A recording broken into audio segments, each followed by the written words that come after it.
Dan il-programm huwa mwassal lilkom minn Revlon.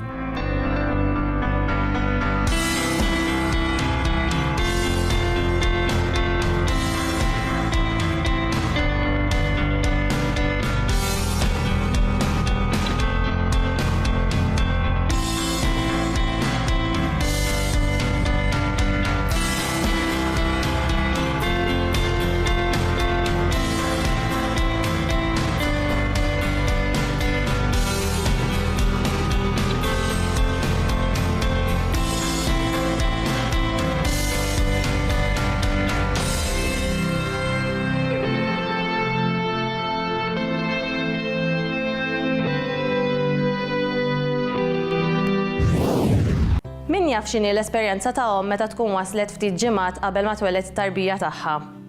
Il-ħabiba tiegħi emozjonalment kienet ferħana ħafna, iżda fiżikament kienet għajjina immens, apparti n-nefħa li żviluppatilha f'saqajja.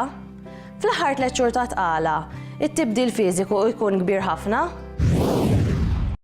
Fl-aħħar 3 xhur tibda tinħass it-tqala għax qisu sal-ewwel 6 xhur iż-żaq ma tkunx daqshekk kbira.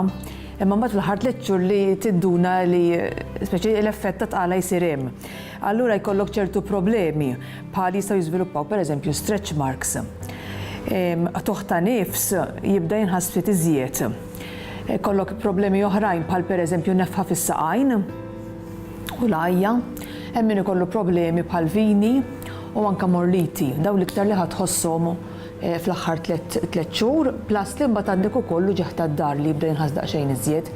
F'dan iż-żmien importanti kemm il-mistrieħ u kemm l-attività fiżika, għax il-mistrieħ huwa importanti, però l-attività fiżika fejn jidħol pereżempju għawm, nirrakmanda ħafna jiena, u mixi pereżempju huwa tajjeb ħafna biex l-omm tibda żomm ruħha attiva ħafna u tipprepara l-ħlas. Apparti t-tibdil fl-omm, wieħed ma jistax ma jsemmix it-tibdil u l-progress li jkun sar fit-tarbija. It-tarbija issa tkun qed toqrob dejjem aktar lejn it-twelid. Iżda ta' liema ġimgħa omm tista' tibda tistenna li jibda l-ħlas. Meta aħna nagħtu il-pazjent tantuha id-due date, nikdbuha fuq il-blue card, aħna nikkalkulaw 9 xhur u ġimgħa li jiġu 40 weeks jekk toqgħod tgħoddhom. Imma nafu aħna mela dik hija id-due date, però il-ħlas jista' jibda minn 37 sa 42 għandek dak il-perjodu ta' 5 ġimgħat fejn jista' jibda l-ħlas. Normalment ħafna nisa fil-fatt imorru jibdilhom l-uġieħ ta' 40 jew 41 weeks normalment. U hemm tendenza illi min jeħles pereżempju ta' 38 anke subsequent pregnancies jerġa' jeħles qisu bejwet fl-istess żmien. Għandna ċertu ċirkustanzi fejn il-mara teħles qabel u hemmhekk jista' jkun hemm xi problemi ta' prematurity ngħidulhom aħna. Mhux l-ewwel darba li forsi l-omm taħseb li beda l-ħlas, imma fil-fatt it-tarbija jkun għad baqala biex titwieled. Huwa importanti li l-omm tkun infurmata sew dwar x'inhuma s-sinjali li jindikaw il-bidu tal-ħlas. Mela l-ewwel sinjal normalment li l-ħlas ħajibda ikun fil-fatt jgħidulu is-sinjal u bil-Ingliż ngħidulu x-show. Meta jkun daqsxejn jisu mucus imċappas bid-demm u dan ikun ġejjex l-oqta l-utru kienet jibda jinfetaħ. Però dak ħafna jista' jkun li ma jibdix l-uġieħ mal-ewwel. Meta jibdew ġejjin il-contractions, importanti li wieħed jittajmja, inżommu l-ħin ngħidulu, u tħoss il-weġa ġejja u terġa' tinżel, u mbagħad pereżempju tibda tinduna li din qed tiġri kull 7 minuti. Meta mbagħad il-contractions jiżdiedu kemm fil-qawwa u kemm fil-frekwenza, allura l-uġieħ jiġi iktar, pereżempju kull 5 minutes u kull 2 minutes, u mbagħad ngħidu li l-ħlas beda u l-pazjent għandha tmur bil-mod lejn l-isptar. Jekk jinfaqa l-ilma, wieħed għandu jmur pjuttost malajr għaliex hemm riskju li jinżel il-kurdun u jikkawża problemi fit-tarbija. Hemm ġieli pazjenti jaraw id-demm u mbagħad imorru l-isptar mal-ewwel. Fl-aħħar 3 xhur ta' tqala, il-visti għand it-tabib jiżdiedu. It-tabib flimkien mal-ġenituri jkun qed isegwi pass pass dak kollu li jkun qed iseħħ waqt it-tqala. Tajjeb li l-ġenituri jużaw dawn il-visti biex jistaqsu u jiċċaraw xi dubji li jista' jkollhom. Waqt dawn l-aħħar visti iżda, issir spjegazzjoni relatata mal-mument tal-ħlas? Fl-aħħar 3 xhur ovvjament inti wieħed qed jippjana mbagħad tal-ħlas u rridu jsiru ħafna check-ups biex naraw il-progress tat-tarbija kif ukoll tal-kondizzjoni tal-om. Hija żmien illi jistgħu jinqalgħu xi problemi fl-om, pereżempju bħal zokkor jew pressjoni.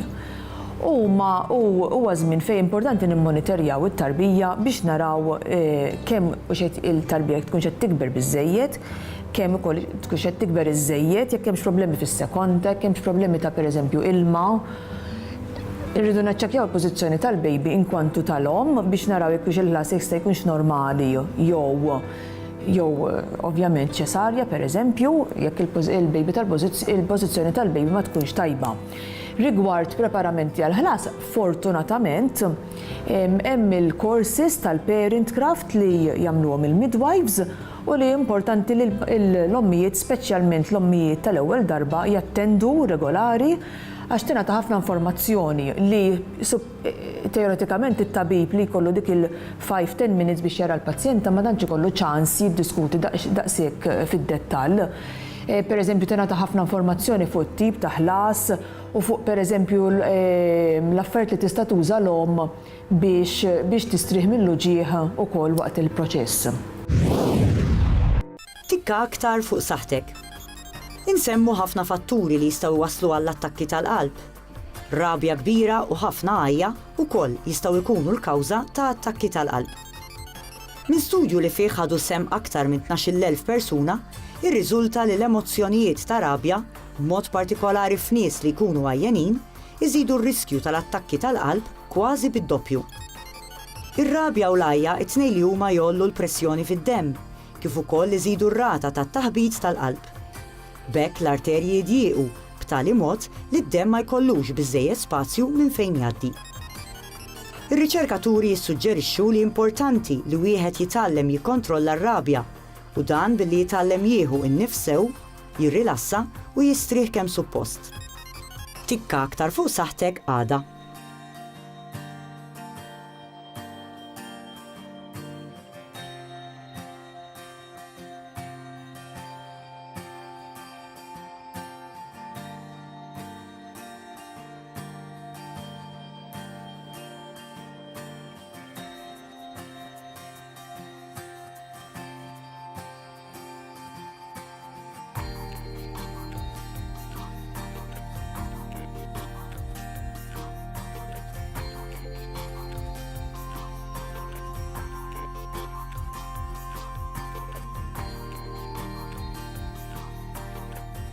Dan il-programm ġie mwassal lilkom minn Revlon.